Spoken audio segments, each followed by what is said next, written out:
agwago ndị Igbo ka ha gbaa mbọ na-ewere nnukwu omenala anyị nakwa ọdịnala eji wee mara ndị Igbo wee na-eme ngalaba ọbụla ha nọ ka e wee chekwaba ya ka ọ ghara ịnyụpee.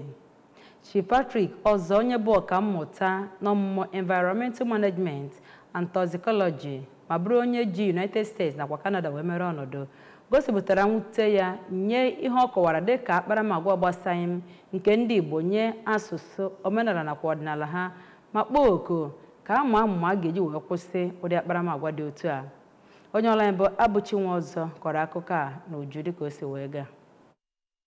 Isi ndị echila ọzọ n'obodo Adazian kwuru na omenala, asụsụ nakwa ọdịnala bụ ihe na-ejikọta ndị mmadụ ma katọzikwa ka ụfọdụ si afụ omenala na ọdịnala dịka ihe rụrụ arụ. Ọ nọrọ n'oge ahụ wee kpọkuo ndị ahụ echila echiche ọzọ ka ha nọrọ n'ebe ọbụla ha nọ mgbe niile na-akwụba aka ha ọtọ iji wee ghara imetọ njirimara ejirimara ndị ọzọ. Ọkammụta ọzọ nọrọ n'oge ahụ dụọ obodo dị iche iche n'ala Igbo ka ha gbasie mbọ ike inyocha onye ọbụla ha chọrọ ịnabata n'otu ọzọ iji wee mata ebe onye si nakwa ihe ọ na-eme, ma kwukwezie na onye ọbụla chọrọ ịbata n'otu ọzọ bụ onye ga na-akwụdosi ike n'eziokwu ya nakwa onye eji udo wee mara n'obodo ya. N'aka nke ya, Chief Gozie Ọzọ bụ onye ọrụ ngo kwuru na ndị Igbo ọkachasị ndị na-eto eto bụ ndị kwesịrị ịdị na-akpụkọnata onwe ha nso n'ihe gbasara omenala ha n'ihi na ọ bụ ya bụ ihe mere ha ihe ha ji bụrụ ihe ọbụla ha bụ. Ọ kpọkwara ndị eji okwu ha agba izu n'ala Igbo